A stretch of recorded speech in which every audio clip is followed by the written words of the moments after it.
on the come up, I won't lie, on the come up it was bad. On the come up it was bad. We I remember the show that we went to in was it Palape or Mahalape or something. And I think my manager at the time, she was like, yo, this guy's playing games, don't worry. I remember we got one of the bouncers there at the event who's like, he was like a fan of mine, and we really messed with each other, and he also loved my manager at the time. This nigga went to go get that guy, bro. We got those coins immediately. But he never booked me again after that. Was that Easy P? I don't know. I won't say names. Yeah, I know. That's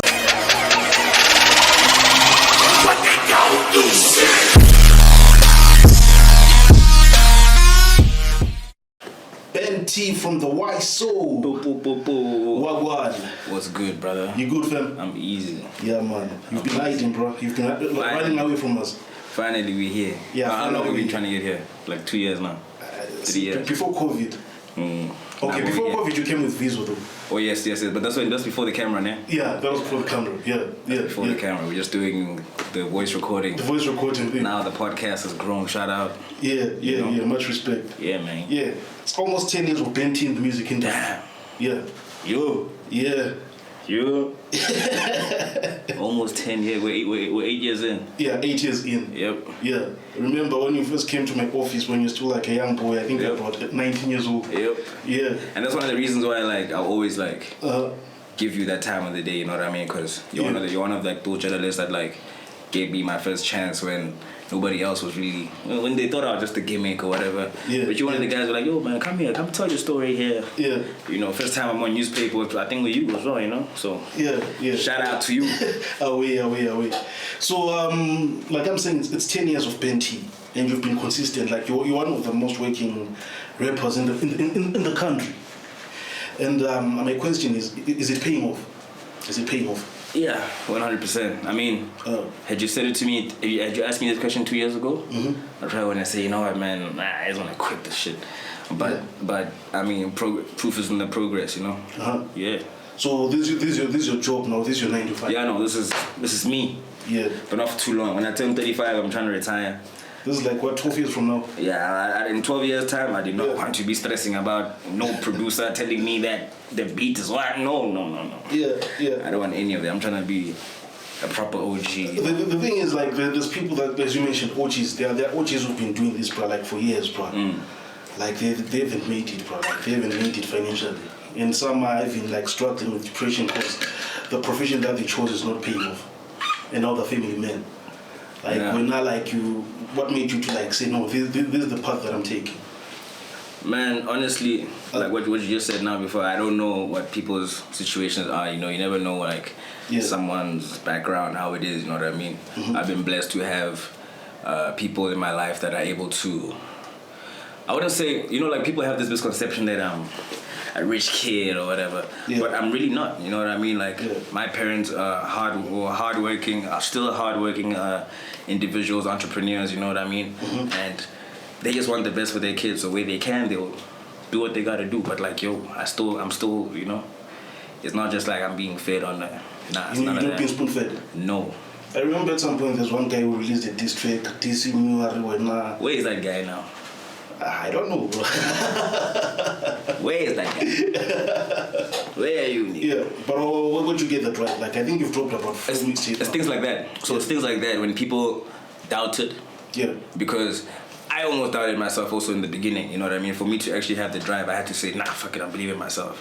But this is before I knew that I would have haters or naysayers that are going to go against my... But then, as, you know, growing in the industry, I started to get to learn that as a public figure, you've given people a platform. Honestly, you've given away your rights, your freedom rights. You know, you've given people a platform to have an opinion about you and you can't do anything about it. So... Yeah. Speaking of privileges, for a long time they didn't know that you're affiliated with the Khama family. Yeah. And when it came out, they were like, we always told you. But like, that hasn't even done anything for my life, you know what I mean? It's just family, bro. It's just family? Yeah. It's just, and it doesn't change anything? Doesn't change anything. Just blood at the end of the day. It's not like I woke up and said, I want those guys. Yeah. Or they came to me and said, I want that guy. It's in the blood, so it's done nothing for me, honestly, in my career. So 8 years ago when you dropped your first single featuring Faded Game, that single, like, it changed the whole landscape of the game. Like, the approach of the game was different. Yeah. What is it? Which elements did you put? Was it the rollout or what? What is it exactly? Because at first we started seeing like hashtag why so Sundays, hashtag why so. Yeah. You know, all that stuff was honestly all so organic, man. Like it was. I'm just always someone that I'm trying to think of the next move to entertain or to keep people interested in what you're about. You know what I mean? So it was just that, like, yo, we don't have any merchandise or anything at the moment, but there's this great name that I have called Why So. Let's just do something about it. So we just started telling people hashtag Why So Sundays, and it just grew that way. And I guess even people who were doing that, they didn't understand what it meant, because we didn't either. Yeah. So I had to like think about it deep, like, yo, this thing needs to mean something. And because the rollout, bro, like it was superb. Yeah, man. That honestly, with Why So Faded, everything was just very organic, dog. Like, which elements did you use? Maybe you can drop one or two jewels that people have been missing. You know, for me, I won't even lie to you and say that like I had it planned out. Yeah. At that time, I wasn't as intentional as I am right now with my work.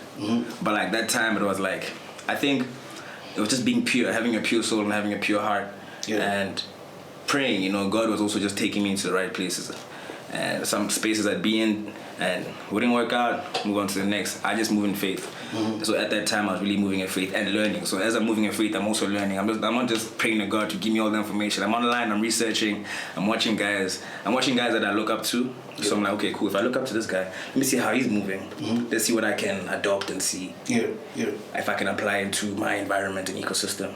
Yeah. So I'm saying the song changed the landscape. Like everyone started, they pulled up their socks. Everything was moving smooth. There was the Benghai boys, there was the Faded boys. Like everyone. Do you know what it was? Yeah. It's the visuals. The visuals. Yeah. It's the visuals. I was very intentional about having sick visuals. Like no matter what, I need to come out looking nice. If it's a photo shoot, if it's pictures, I need to come out looking nice. I believed in image. So much because I saw it working for people, and we tried it out and it worked out. You know, people never. God is like, we're not the first to do this, man. Like Botswana have done this shit before. You know what I mean? It was just another time, in another era.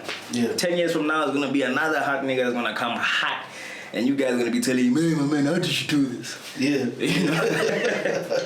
But I personally feel like the standards of the game dropped after that. Like you guys, like when you came in, like it went up, and then now the game is just a bit slow. Except for this year, like early 2024, like I'm seeing OGs are coming in hungry. Yeah. I feel like guys are motivated now, man. I don't know, there's just something in the air, dog. There's something in the air that's just keeping guys very. Even me, like this year, I've never been as motivated as I am. You know, I'm just feeling more hungry, more. I'm just feeling like how I used to feel back in 2016 when we first came out. Yeah.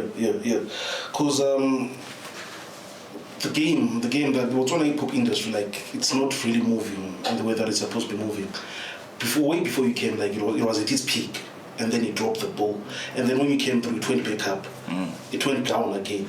So Botswana hip hop was bigger than the South African hip hop. At some point, yeah. When I started watching Botswana hip hop as a kid in high school and primary, we were the shit. Yeah. So as someone who's staying in South Africa now, what can you say is the difference? What is it that we're not doing that they're doing that side? Look, man, I mean, right now, I feel like ever since Amapiano came, hip-hop worldwide has been struggling. But that's what people don't get. Hip-hop is not dead. That's one thing. We just not the popular genre at the moment. Well, I mean, honestly, man, like the spaces that I play in is hip-hop all the time. So I can't even say that hip-hop is fallen or whatever. But like, I just feel guys just needed to, it's unity, man. Like, we had the unity back then, and that's why shit was popping. So I think guys just grew up and decided, not even decided, man, just as you grow up, you know, interests change, you know, so now you need to find another formula that works, because the formula that worked was the unity. So it's just really hard. Like for me now, me and Vizo's strategy works out very well for me, because we work back to back. I know that the work that I'm gonna put in, he's gonna match me here, and we're going to, you know, it's not like I'm putting in more work, or he's putting in more work. No. We all have our different spaces that we're good at, and we gel and meet each other here. So yeah, I think guys just need to collaborate more. I also want to start collaborating more, you know? I'm seeing guys who are serious about their shit now. My only thing when I'm collaborating with guys was, I don't think they were as serious as I was. So it felt like I was wasting my time. Like I'm not gonna waste my time with someone that's not taking the shit as serious as I am. Mm-hmm. Yeah. But apart from that, like, what do you think can actually take the Botswana hip hop game to another level? I guess maybe also finding an identity, man. Like, I don't think we have, so hot in here, bro. So what in here? It's because we're one of the hottest rappers in the country. Yo, it's Botswana, it's like 38 degrees. My goodness. Shoo. I think maybe an identity thing, man. Maybe let's find our Botswana hip hop sound and cultivate it and run with it. Mm-hmm. And let's work together. Let's all be intentional with the shits. I don't think guys are as intentional as they were before. Mm-hmm. So yeah, let's actually be very intentional about what we want to do and where you want to take your career. Yeah. What's the ideal Botswana sound, like you say? Man, honestly, I feel like the guy who's the closest to find it right now is Fela. Fela on the beat. Yeah. Mm-hmm. The new age shit. First Beats and them long clocked it. They long clocked that hip hop sound. They long clocked it. But like right now in the new age, I feel like Fela. I see what him and Ozzy been doing. He's got the ear. So I'm listening. I've been listening to them. Like, okay, I think this is way, because it's got that whistle. That traditional whistle that we usually. Yeah. Vocal wise, like what's the Botswana sound like? Vocal production wise, is it the your double HP drummer boy type of approach? No. Mm-hmm. I honestly don't feel like I don't know what it is either. That's why we haven't found it. Yeah. I don't know what the Botswana sound is. I'm honestly just making music to what makes me feel good, what inspires me, what's this thing of, hey, you guys are trying to sound American, but yo man, we grew up on that type of stuff, Yeah. So I'm gonna make music by what I'm inspired by, and it's creative expression. Mm-hmm. You feel me? I see you're not speaking in Setswana also. Yes. Yeah. So part of the growth of the Band T brand. Part of the growth in Band T's brand musically is, throwing in some vernac in there, getting better at it, wordplay, the flows, the hooks. Yeah. Still the hook, but still the hook. So what are you doing in South Africa, bro? Like you've moved to South Africa now? Yeah, man. So I was there for school. Yeah. So I was there for school in 9 years ago. I finished high school 10 years ago. Yeah. So 9 years ago, then I moved to Joburg for engineering school. I think I've told the story before. Yeah, you did. Yeah. So I moved there, then moved back. Then finally I went back to finish off because I'm like, yo man, like everything in my life, I feel like I'm not a quitter. Mm-hmm. I want to follow through with everything that I start. And I had to go back to school just to do that, because I can't say I want to do a lot of things in my career without finishing other things that I've done. Yeah. You know what I mean? Yeah. So like I had to go through and finish Scala. Did it for 4 years. Studied music business and law. Mm-hmm. So now I'm out there. We just started a new company with my partners. Got a new company out there. Got YSO. We just started YSO out that side. So we're just growing, man. Just learning from these guys who are out there, and I'm trying to move that. Just move everything that side and start afresh. Because I feel like that's just where I'm more energized, creative, and then bring everything this side. So my plan is to bring Joburg to Gaps. Okay. Yeah. Okay. How was the reception that side? Have they how are they receiving music? I mean, we're slowly seeing a little bit of progress. You know what I mean? My first 3 years. I mean, this is my fourth year now. I moved in 2020. Yeah. So my first 3 years there was really me just trying to be on the ground, trying to find out who's who does what, let them feel me before I actually execute. Yeah. Because you don't want to step on foreign turf and step on the wrong shoes. Yeah. So that's what I was on about. So now last year was the year now that we started executing. We started a new property called YSO Student Nights. And we've done 4. We started 4 months ago, and it's doing pretty well. So what exactly does your company do that side? So I basically do exactly what we're doing this side, but I'm still trying to identify my niche. You know what I mean? There's a whole lot of things going on that side.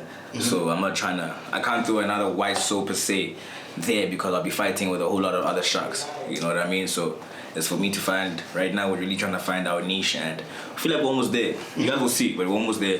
Once we crack it by mid this year, man, we should be seeing some good returns. Okay. You keep saying YSO, bro. What's YSO like? YSO, that's the question and the answer. Yeah. You understand? Yeah. So you can write YSO with the question mark or without. With the answer, yeah. So when I ask you YSO, you also say YSO. You answer the question. Okay. Yeah. Okay. So man, that's how I might fuck people up. Yeah. it's honestly, it's a movement that we started. And I started off as a movement that me and my friends started. And it was a movement of just creatives, man. Like, if you're creative and you feel cool today, it's why so. Do why so this, do why so that. Yeah. And as we grew up, eventually it grew some significance. Yeah. And we moved into merchandise. Moved into merchandising. People really loved the designs. Yeah. My partner then, we were doing the merchandise. You know, he had it on lock. You know, people loved that. And we decided, you know what? We need to find another way to monetize this brand.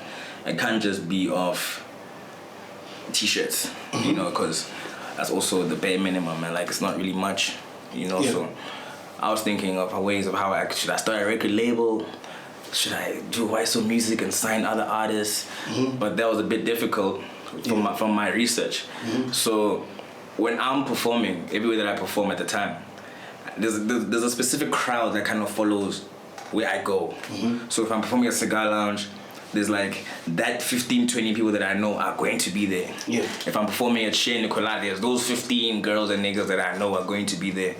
So I was like, dog, these guys actually follow me everywhere. Why don't I just find a way to capture them and take them everywhere that I go? Hence why whenever we throw events, we switch venues. And that was a strategy also to see whether we'd be able to really pull the people that we thought we could pull, and it worked out. And now it's a brand, you know. It's grown legs of its own. Still learning the game, you know what I mean. I haven't clocked it yet, but like, this is a very exciting part of my life, man. Like, YSO is a very special part of my life. I can't wait to see what else I can do with it. And it's like a snowball, man. Like, every time I just play with it, it just keeps rattling to something else, you know? So I can't wait to see where it's gonna end up. You guys are always throwing parties, bro. Like, fancy parties, like, there's no advertisement, but you always, like, it's always paid. How do you play that? Like, how do people know about those parties? Who's eligible to attend those parties? So, like I was saying, like, there's that niche that I identify that kind of, like, helps everywhere that me and Visa, let's say me and Visa, for example, we went to perform. So those kind of people, just collecting their database. We have them we follow each other on Instagram. You got my number. So we just started doing this thing like, yo, let's just invite people privately. We'll advertise it just to, because people get pissed off when you advertise invite only parties. So I remember the first time we was like, no, let's just put it. We're not gonna put it out, but let's just put it out so they talk about it, and we'll hit them with the pictures after. You know, we hit them with the pictures after. Then we did that, and I'm like, fuck, this is our strategy for the next 5 events. We have to do it this way in order to gain that traction. So how can we make it as exclusive as possible so that the value goes from here to here? And that's what we managed to do with the events now. And then we introduced YSO Sunday, which is that. So what I'm telling you now is called YSO and Friends. So we just called it YSO and Friends because it was just our friends. So it's our friends and their friends and their friends' friends. So the concept was, yo, I invite you, you can bring your friend, which is a +1. Next time, your friend's gonna get his own invite now, because he's here, you know? So that's just how we kind of grew the spectrum of it. And how do you monetize from that? We own the 360 event, like the whole 360 event. We throw in merchandise in there. We're making money off ticket sales. Making money off bar and drink sales, food sales. We're also putting people on jobs. You know, we are offering employment. We are doing the things. You're doing what your OGs like didn't manage to do back then. I can't say fail, but maybe you didn't have the resources. I don't know about that. I don't know about all that. Yeah, but how is it coming up? You know, the YSO. It's coming up well. You know, man, I also feel like it comes from my love for also hosting. So I love hosting. I love having people over at the crib. Ask my friends or anyone that's pulled up, like, you know, when Banty is hosting and Slit.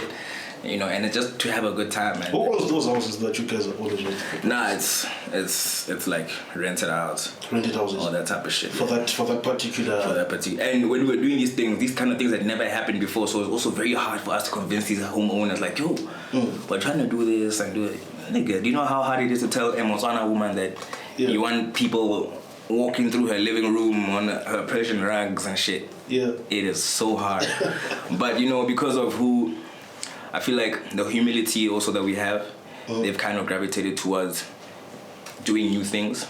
And yeah, man, and this way we are today. Now the places that we throw parties at are giving other guys to do the same things or similar. Like the highest number of people that you've received is, I mean?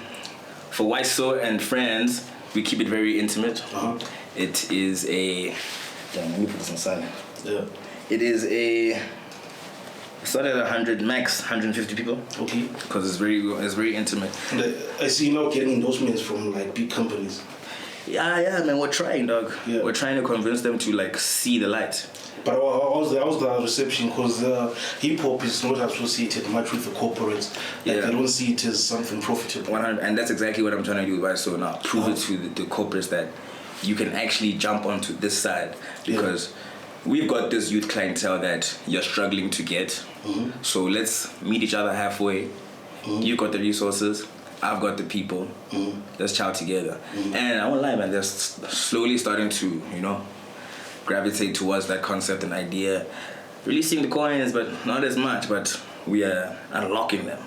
I feel like for what we do with Waiso is the first time that brands really jumped into that side of lifestyle.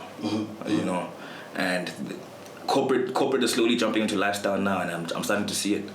So lifestyle and hip hop. So I'm very hip hop based. So lifestyle and hip hop is where we at, and that's where we're trying to get the corporate. That's how a lot of rappers and guys in hip hop got rich, right? The corporates. But what challenges do you come across when putting together such a project? It's like I was saying, first times for these guys, so it's hard to convince them. There's this thing that I believe that Botswana believe something when they've seen it. So when you come to somebody and you're asking for 200,000 pula to do something that they've never done before, it's a bit like, yo, are you crazy or are you crazy? So right now it's getting there, dog. We're really unlocking. Yeah, we're really unlocking. The challenge it's really more of that, dog. Funding. Like throwing an event is hectic. If you don't have money, don't do it. I mean, start somewhere, but just know that you're gonna catch your L's. We only started making money after our fourth event. Okay. Our first 1, 2, 3 were just bleeding. But that's what you do. That's what you get for trying to build a brand. When building a brand. What I'm picking up from this conversation is that you're business minded. You're not only coming to throw in the bars, but you're capitalizing on the numbers that you're carrying. 100%. Like pushing the merchandise, you're pushing the events. So speaking of business and being business minded, like are you raking in through the music from Coachboards and stuff, or from Sambro, since you're not based in South Africa? Yeah, I mean, look, Coachboards is gonna give you what. So they you know how this thing works, right? The collecting society, which is Coachboards, gets a blanket fee from radio stations, and some radio stations apparently don't want to pay. So as long as that is happening, we're never going to get what we're worth from Coachboards. But I would lie to you, man. My last Coachboards bag, it was nice. How much was it? Is it the 13K or there was another one after that one? No, that was my first one. Yeah. I think I've probably gotten about 8 to 10 checks from Coachboards. Okay, and they're all good? Since I've started. The ones in between were a bit tricky when they were sending little... But I know every single time I check with my other guys, I always got a little bit more. But this last one... This one took us to Cape Town, you know what I mean? Okay. When you go shoot a video out there with my nigga Vizo, he got his bag too. We're together. I was like, bing, bing. I'm like, yo, did you get you? Yo, what? Let's go. So it's really just get your paperwork up, man, and produce dope music so that radio plays your songs. Is it a matter of producing a number of songs, or even if you drop just one single, it's still fine? No. Honestly, it's like anything in life. Consistency. You need to be consistent in order to see returns in something. You know what I mean? You can't drop a song once a year and expect, even if it's a hit. Maybe if it's a hit, it'll carry you up for a bit, you know what I mean? But like, people also just forget, dog. People forget, and radio won't bump your shit no more. Then what happens? Now you must go back to the drawing boards again and make another hit. It's hard. It's harder that way. So rather churn out a number of songs, and out of those songs, there'll be that one, or that two, or that three that, balances the one in between. So the thing is just to make good music as well. Like I'm gonna stress this, being intentional about your art. Like create and produce quality music, and just get better. Just get better, dog. Because you have one of the biggest hip hop catalogs in the country. Really? Yeah. I didn't even know that. How many projects do you have at the moment? So we did Fantastic Experience 1. That was my first one in 2017. Then we did Fantastic Experience 2. No, then we did OTV in 2019. And then in 2020 I did Fantastic Experience 2. After Fantastic Experience 2, we did OTV 2. No. Then I dropped a project called My Deba Tolofate. Yeah. Which was actually meant to be an album. Like that's an album name that I had for a very long time. Yeah. So when I was working on this project, I'm just like, nah, actually, you know what? I don't think I'm ready for the album. And I wanted to be in a certain mind frame in order to start producing. Like I'm working on my album right now. Yeah. And then after that, we had OTV 2. So I got 5 projects under my belt at the moment. And more coming. I'm gonna drop 2 more this year. Okay. Now back to the main question. How much was the money that you made? That one, you're saying that it took you to Cape Town? Nah, I ain't gonna tell you that one. So which means it was more than 20K. Yeah. It was? Yeah. Okay. So I guess this is a lesson learned for people, so that they drop more singles. Because I know people get from 50 pull from Cosmos. Yeah. I've also received, the lowest I've received from Cosmos is probably like a 1.3. 1.3? Yeah. Okay, which is something. I mean, I know it could be 130,000. Yeah. You know? So yeah, as long as those guys don't have their shit in order, we should stop crying because there's nothing that we can do about that. Just keep practicing the art. Don't worry, in about 10 years, I'll be the CEO of Cosmos and we'll sort it out, right? That's one of my goals, dog. You also put online distribution. If you made any money from online? 100%. Yo, in lockdown, I was cashing all my DistroKid money. Okay. Yeah, I was cashing out all my DistroKid money, you know. Short videos with director more with the budgets. Yeah. Yeah, man. So DistroKid, like you got more money, more than you got from what you call Cosmos? No. I think in lockdown, I remember when I found like a $600 sitting in my thingy. I had never cashed out ever since, you know. So I took that $600 and I just took it out. I'm like, yo, I need this. It was about like 8,000 pula. Okay. Yeah. During COVID. Yeah. So right now, because I've realized that I'm putting out more music, and right now what we're trying to figure out is get people tapped in back into like over streaming the shit. You know, it's a conversation that we always have with these, or like you need to. So right now we're working on like our younger crowd again. Okay. Our younger market, because as I had to chat with Dilla and Obado and Vizo the other day in the studio, that our fans that when we drop Naomi, Why So Faded and shit, those guys that were in Frontline, all the girls, when we grew up, they grew up as well. Yeah. You know? Some are married, some got 2-3 kids under their belt. Yeah. But they were there Frontline, you know, in front of the stage singing the songs word for word, coming backstage afterwards. It was nice. Yeah. But like now they've grown. And we can't expect them to do the same type shit. So those are the people that we make sure stream the shit. Because rather not coming to the show, but rather you bump the shit. Come to ISO and feel safer and bump it. So what we kind of failed to do at the time was cultivate the younger guys. And I feel like that's where FME kind of beat us at. And I'll admit that, because they saw that these guys are leaving the kids. Because as we're growing as well, we're just like, man, the kids don't have money. I want to go for this young professional market that is going to come to ISO, and each individual person is going to spend an average of 1.5 pula or even 1,000 pula. You know, and it's good to think that way because it worked out, but like we kind of forgot about these ones who I think somehow just started feeling neglected. So with OTV 2, we kind of went back and tapped into that market. How would you tap into a market of young people? Because a lot of people failed. You just gotta see what they're fucking with, dog. We made Henny Iced Tea. We would have never made a song like that had we not wanted to. That's the in thing right now. That's the in sound, you know. Producer we're working with is a young guy, so he's making beats knowing what his guys are listening to. So we just had to kind of put that pride aside and be like, yo, let's panel with the Ndwanas. Okay. Yeah. Henny with ice. Henny and iced tea.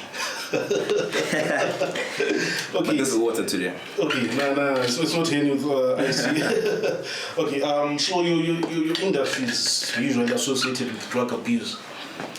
You look clean. Not that I'm trying to compliment or anything. Like I've known you for quite some time. Yeah. I've some people that you go with, they're associated with drugs. Like you've heard that they take drugs and stuff like that. But when I can see that you're clean. Like how do you manage to stay off?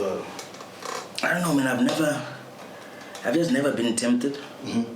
I've never been tempted. I've never been influenced, or nobody has tried to make me do it. You know, I've never. But you've seen them do it. Yo. You don't have to mention names. I've seen it. You know what I mean? In SA, all over the world, it's everywhere. Even in Caproni. It's everywhere, my nigga. But you know, I've never. I don't know, man. I think also just growing up, I've always been scared of a black, but I'm not trying to get to a point where I am not in control of myself. You know, so I think maybe that mentality is kind of what helped me. Look, and I also don't judge people that do that. Yeah, they've got their reasons. They know what's killing them. They know they're poison. You know what I mean? But like you're saying, you've seen, like how is it affecting the industry? Honestly, man, I would say badly and sharp. Because you know, there's people that take drugs to function. Yeah. Right. You have your functional drug users who kind of need that energy so that they are up all night making these songs for you so that you can, you know. But I mean, there's obviously the burnout and all that. I'd never advise or encourage anybody to try that. But it does. I mean, it has infected the industry, man. But I can't tell you how much. You know, I really can't tell you how much because I also don't know. Yeah, just being honest. You kept him, bro. You kept him. Ain't trying to be out here. You kept him. But I mean, I want to start doing such campaigns, anti-drug campaigns. You know what I mean? Like, just because kids are very easily impressionable. Yeah. They hear these things in the songs and they want to try it out and see if they can feel the same way that Trippie Redd felt, or the same way that, you know. So when you see them doing this, like, you've ever asked them to do it, why so? Nah. I've never. Nah. Yeah. This conversation is making you uncomfortable. Yeah. Nah, man. Go. Okay. No, the reason why, like, this is an important issue. Cause no, it is a very important issue, bro. Because you're an influence to young kids. Yeah. Because if you talk about, like, the message, it's our way now. No, 100%. And then there'll be no Hutman not to scare 1, 2, 3. No, 100%. I mean, dog, everything has its side effects. You know what I mean? Everything. All these drugs. We've seen them kill people. Yeah. We've seen them destroy people's careers. We've seen them destroy people's marriages. You know, I mean, what else do you need to see to not be able to not want to do it? Yeah. You know, I'm telling you, don't do that shit, nigga. But I really want to start these campaigns, especially for the youth, because I've seen that they're very easily impressionable. Yeah. So let's see how we can create more. And also these things, bro, like, people do these things because they've got so much time in their hands. You'll find that these guys only started this because Monday to Friday he's just in the fucking crib listening to music, doing whatever, but there's no way that this potentially big artist can express themselves. You know, there's no outlets for that. We used to have skate parks, you know, and that's one thing I loved about the skate park is that it kept guys busy, dog. Okay. You know, it really kept guys busy. Let's build more facilities. Let's build studios. So you scheme like the absence of like recreational centers is contributing to 100% the rise of drug use. 100%, because guys are bored, man. Yeah. Guys are bored and brave. Okay. So which means you should also be hosting Wise for Sundays every Sunday. Why? So that guys come to every Sunday. We're trying our best, man. Yeah. We're trying our best to also offer these, you know. Another thing I want to do this year is I'm blessed to have mentors. Okay. I'm blessed to have mentors. I want to also mentor somebody. Okay. You know, man, I want to not create, but like say that I've helped to direct somebody into the right path. And what about old niggas who like look up to you? There's obviously older niggas who look up to you, like who want to walk the same path that you're walking. Yeah, and them too. Yeah. You know, them too. I'm trying to start a YouTube platform as well, where guys who are maybe not accessible to me can maybe, you know, jump on there and see or hear these gems. Have people come on, share conversations. It's still something that I'm working on. I'm not too sure how I'm gonna execute it, but like I'm at the drawing board with it. Okay. Yeah, so all the old guys as well, you know, the Baholo, the Khrutam, you know, that you know, believe in me and feel like they can learn something from me. I can definitely learn something from you too. So let's wait for this one. Okay, so with fame comes like love from women. Like I'm sure like you've been getting that a lot. Yeah. Since the inception of the Benti project. Like how have you been accepting and welcoming the love from women?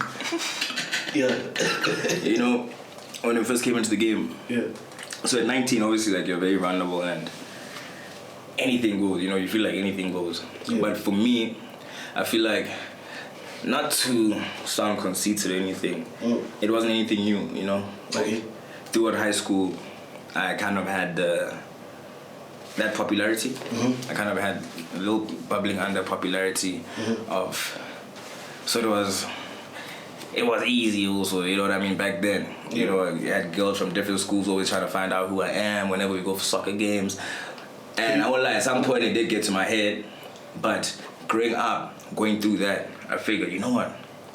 I should actually use this to my advantage and not let it kill me. So when I came into the game, I was ready. Yeah. You know, I could say no easily to the most beautiful. I tell you now, I'm good. So you've never taken advantage of your popularity, like to? I mean, with other things I haven't. Yeah. I've definitely taken advantage with many other things. I mean, with women, like obviously, like approaching like some chick that you've always wanted and stuff. No cap, I won't lie. Yeah. Maybe once. I won't say names, but like, I feel like I my celebrity crush at the time, I was able to just like. Who was that? Nah, listen, let's not. For out of respect, you know. Out of respect, okay, yeah. I know what you're talking about. Lol. But I feel like, if anything, that was probably like the only time I took advantage. But then it was real. I got to know this person. It was such a dope person. And yeah. But like with other things, like, bro, at 19, I remember going to Cigar Lounge with my bros. Ain't gotta stand in no line. Yeah. You just walk through. So that was fun. That was the fun part about it. Right. Yeah. So like someone else came to this podcast and they mentioned that you good with the honeys, especially the older women. Guys, I'm in a relationship, like fully committed relationship. Maybe that's the old me. You know. And who was it? No, that was like he was just giving an example. Like, what does he know about me like that? Nah, Lorenda was talking that she bumped into you in South Africa at some point. Yeah, and he was asking if you didn't hit on it. Oh, crazy guy. Nah, yeah, I actually bumped into her at a place called Rockets, just behind where I live. Okay. Yeah. Yeah. Alright, Maggie, let me not hold much of your time. So what's next for Benti? What's next for Benti, man? A lot, bro. Yeah. I'm trying to jump into TV. Okay. I'm trying to jump into TV. As an actor or? As an actor, as a producer, as a filmmaker. You know, right now I've started learning how to do graphics. Okay. I design my own graphics. You know, I just always want to upskill myself. So yeah, definitely expect a lot of TV. I'm just trying to figure out. I think I'm going to use YouTube as an entry platform for TV. Okay. Yeah. Have you done anything before? Yeah, so I just started now with this new thing that I'm starting called Hidden Gems. So you might check it out on my YouTube channel. I'm still trying to get traction on it. So guys, please, we need those views. Please check it out. It's first episode. So basically what we do is we're going to go around various venues and activities in Gabs and Botswana at large for people to go to underrated places that I feel like people haven't seen or activities that people haven't done. Hidden gems, what we're trying to unlock with that. Okay. So our first one was at the yacht club. Did you know that you can go kayaking? Yeah. The thing is, no, I didn't know that. The thing is, like, that place, it seems like they don't want a lot of people there, like natives. Like, they just want to keep it to themselves, from what I heard. Nah, man. You see, that's the thing about bots, dog. People hear these things and then they get scared and stay away. It's like with white soul, like, there's this perception that you have to be a super fly hand or you have to dress a certain type of way to come to us. So nah, my nigga, pull the fuck up. You know, so even with that, just go. Yeah. You will see. Like watch it. Watch the first vlog that we put out. It's called Hidden Gems Episode 1. We're kayaking with a homie of mine called Healy. Went to school with him, so he's the one that's running the whole joint. So like now we're just on unlocking other. Next episode we're gonna shoot in Maroon definitely. Okay. Because we're going to Maroon for our next YSO. Okay. So yeah, we're gonna shoot something out there. And yeah, so YouTube is definitely gonna be my entry platform to TV. Maybe do TV shows, you never know.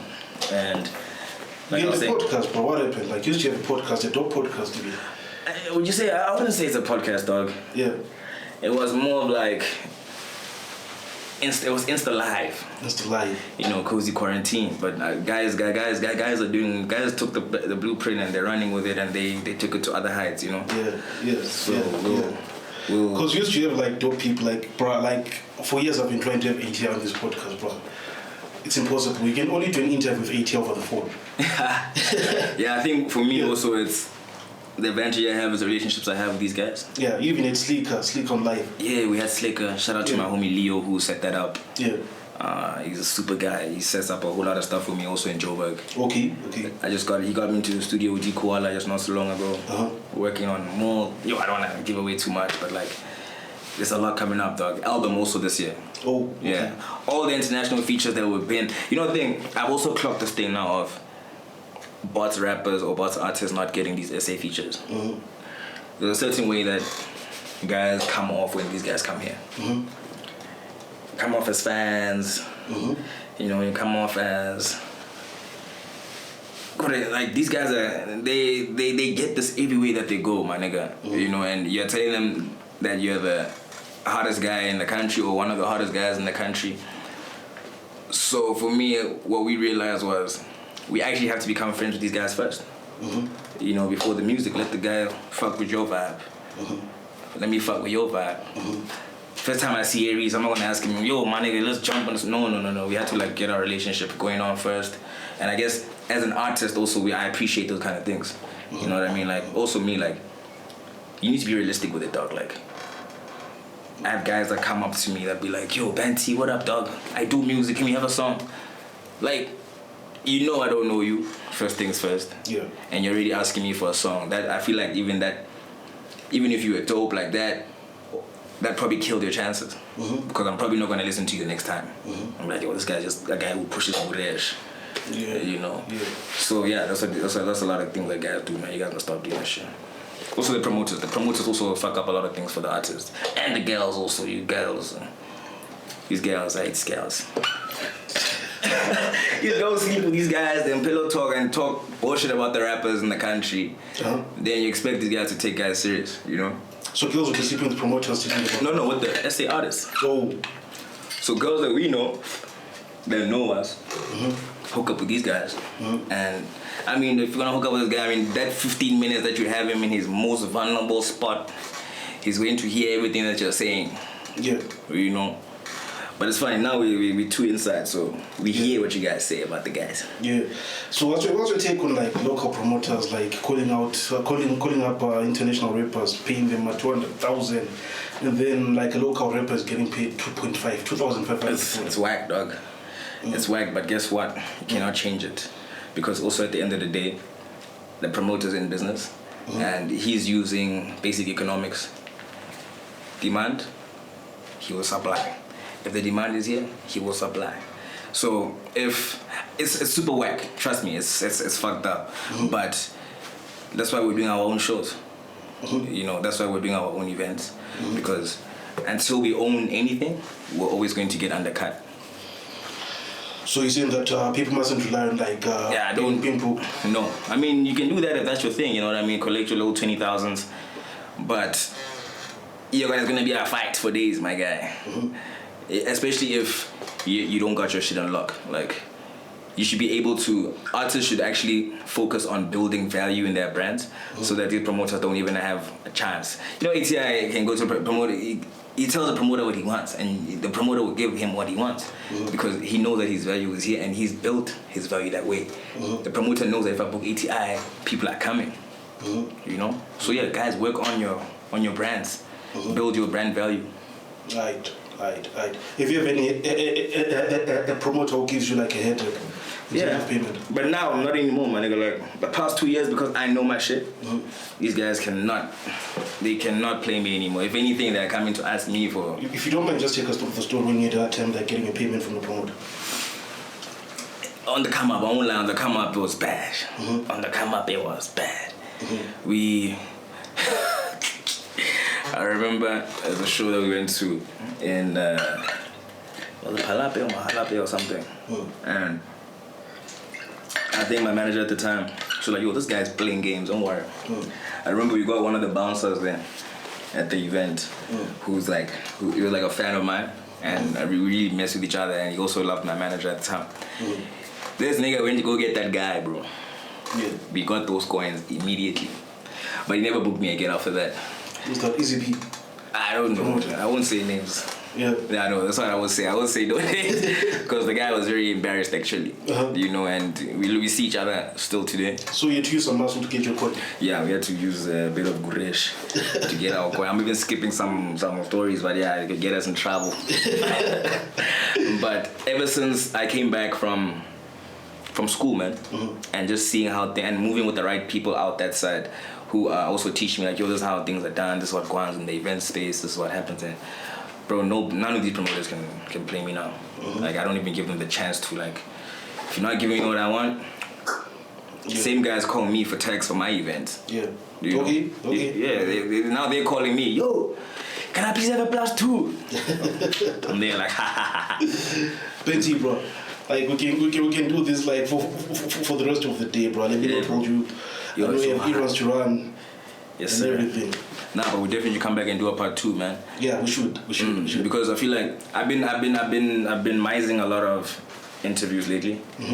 Because I feel like there's nothing significant that I wanted to push. But like I've been watching your stuff as well. Yeah. And like I said, you're someone that gave me an opportunity when nobody else did. And I feel like in life there's a lot of things that people forget to do, man. Like scratch somebody's back that scratch your back, and you go a long way with that. Yeah. Alright, peace, fam. Yeah, album out this year. Yeah. Look out for that. When is it coming out? Probably just before the final quarter. What's featuring it? Definitely, we got obviously Vizos in there. I've got D Koala in there. She's a dope rapper from Cape Town. I'm trying to get AKA definitely would have been in there. R.I.P. May, so rest in peace. I got a record with Ska. Okay. It's definitely going onto the album. I want to work with Imposibina. I want to work with also producers. I want to work with different types of producers in Zambia and SA and one guy that I also really want to work with is MT. So when I put my mind to something, I'm gonna make sure it happens. So if I get that MT feature, just know that it materialized from here. Let's manifest it together. I see my own, bro. Yes, sir. White Sundays.